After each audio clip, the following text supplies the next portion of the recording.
वर्षवेदीश्वर भगवान की जय, गणेश महाराज की जय।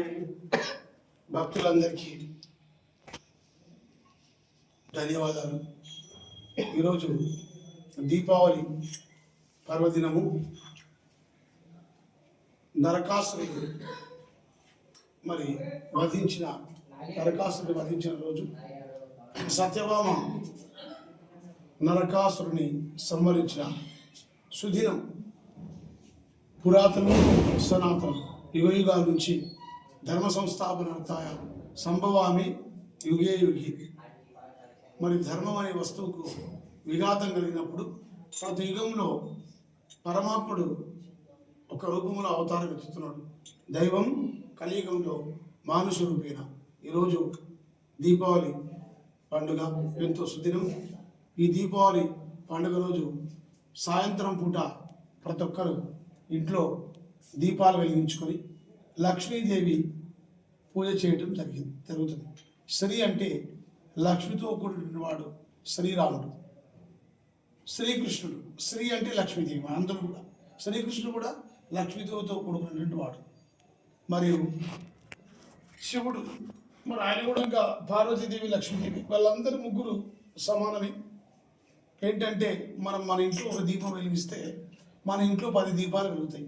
అంటే కేవలం ఒక దీపం ప్రమద 2 ఒత్తులు నూనె అగిపెట్టనే కాదు, అంటే అభాగ్యులు పేదవాళ్ళు వాళ్ళందరికీ మనం ఏం చేయాలంటే ఉపాధి, ఎంప్లాయ్మెంట్, జీవనోపాధి కలిగిస్తే మరి మనకు భగవంతుడు 10 అంతలు జీవనోపాధి కలిగిస్తాడు।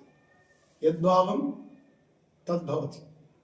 కాబట్టి ఎన్నికడికి యోగులు, భోగులు, సాధులు, సత్పురుషులు, అంశ సంభూతులు, వరపుత్రులు, గురుపుత్రులు, అయోని సంభూతులు, హఠయోగులు, రాజయోగులు, సిద్ధులు, మహర్షులు, ముముక్షువులు, సన్యాసులు, పీఠాధిపతులు, కారణజన్ములు, మరి వీళ్ళందరూ కూడా భైరాగులు, అందరూ లోక కళ్యాణానికి తోడ్పడిన ధర్మం రక్షతి రక్షత। స్వామిని ఒక యుగంలో యజ్ఞయాగాధికరతులు, ఒక యుగంలో తపస్సు, కలియుగంలో మనం అన్నగత ప్రాణం, అన్నం లేని నివసించలేము, తపస్సు శక్తి లేదు, ఏకాగ్రత అసలే లేదు, మాయ అనే సంసారం ఉన్నాం। మిథ్య అంటే కనిపించేది, మాయ అంటే కనిపించేది। ఆ మాయను జయించడం అసాధ్యం, ఎందుకంటే మనకు ఆ శక్తి లేదు వాస్తవం చెప్పాలంటే। మరి ఇప్పుడు ఇంతకుముందే శ్వాస మీద ధ్యాస అని అక్కడ ధ్యానం చేస్తున్నాం, కానీ దాంట్లో పరిపూర్ణంగా మనం లోపలికి కొంతమంది పోతున్నారు, ఒక 1% అంతే। చాలామంది పోవడం మళ్ళీ ఈ సంసార వ్యాపకాల మీద, వస్తువుల మీద, వ్యామోహాల మీద, ఆడంబరాల మీద, అట్టహాసాల మీద మన యొక్క శరీరం పోతుంది। మన దాన్ని కంట్రోల్ చేయడం అంటే అది యోగులకే సాధ్యం, సిద్ధులకే సాధ్యం। కలియుగంలో మనకు ఈ యొక్క వ్యాపకాలు ఉన్నాయి కాబట్టి మనకు అతి సులభమైనది ఇప్పుడు భజన రూపంలో మనం భజన చేయడం చాలా ఈజీ। ఎవరికైనా భజన చాలా, హరినామ స్మరణ చాలా గొప్పది। ఏ భగవంతుడిని స్మరించు, భగవంతుడు అంటే ఒక్కటే, మరి రూట్లు వేరు, హైదరాబాద్ ఒకటే, ఎన్ని రూట్లలో మనం హైదరాబాద్ చేరవచ్చు। ఇక్కడ భజన ఒక హరినామ స్మరణ ఒకటే। ఏ వినాయకుడు, మరి ఈశ్వరుడు, శ్రీ మహావిష్ణువు, గణపతి, ఇట్లా 33 కోట్ల దేవతలు, వీరందరినీ ఎవరు స్మరించినా మన భగవంతుడు స్మరించినట్టే। కాబట్టి ఇక జన్మ లేదు।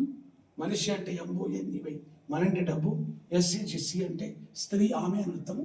కాబట్టి అందమైన స్త్రీ, ధనము, బంగారము, ఆస్తులు, పదవులు, పలుకుబడి, అధికారం ఇవన్నీ చెడ్డాయి। దత్తు, మత్తు, పత్తు ఇవి చెడ్డాయి।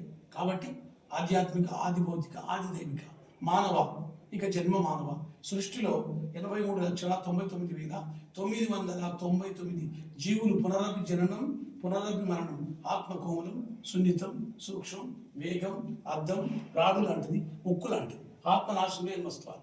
మరి మనం చనిపోయిన తర్వాత చెప్పండి, ఇప్పుడే ధ్యానంలో శరీరం కొంతమంది కాలుస్తారు, కొంతమంది పూడుస్తారు, కొంతమంది బొద్ద పెడతారు, కానీ మరి ఆత్మ జ్యోతి స్వరూపంలో మనం యొక్క పాపం పర్సెంటేజ్లను అక్కడ పరీక్షించిన తర్వాత పులి, మేక, ఎలక, తోడేలు, పంది, ఇట్లా అన్ని జీవులు తిరగాలి।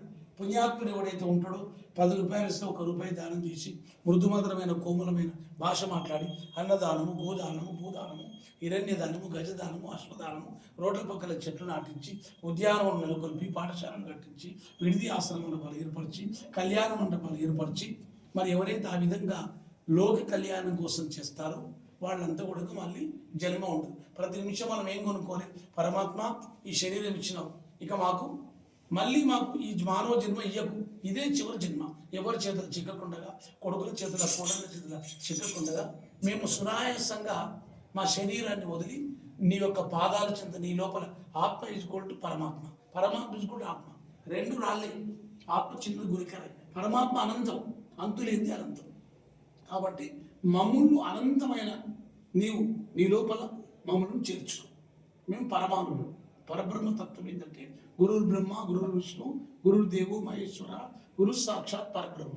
ఈ ముగ్గురు ఆదిశక్తి శూన్యము, ఆదిశక్తి ముగ్గురు బ్రహ్మ విష్ణుశ్వర కంట్రోల్ కానప్పుడు పరబ్రహ్మ తత్వంలోకి వెళ్ళిపోతుంది. పరబ్రహ్మని చివరికి కంట్రోల్ చేసేది ఏకో నారాయణ. కాబట్టి ఆ పరబ్రహ్మ తత్వం ప్రతి మనిషి తెలుసుకోవాలి. ఆ తత్వమే ఇదంతా మొత్తం పరబ్రహ్మ తత్వం. ఆ తత్వం ఎవరికైతే బోధపడుతుందో దైవత్వం, ఆధ్యాత్మికం, సనాతనం, పురాతనం, వినయం వల్ల విద్య, విద్య వల్ల సంస్కారం, సంస్కారం వల్ల సంఘంలో గౌరవం. అందుకని మనకు వేదాలు, రామాయణం, భాగవతం, భగవద్గీత, ఉపనిషత్తులు, సంస్కృతం, మరి ఎన్నో వేపూరి హనుమదాస్ కీర్తనలు, రాగంచంద్ర వెంకటదాస్ కీర్తనలు, ఎన్నో కీర్తనలు ఉన్నాయి. ఇవన్నీ సాధన హరినామ స్మరణ తోడ్పడాలి. జయ గురు పరశువై భగవాన్ హర హర హర.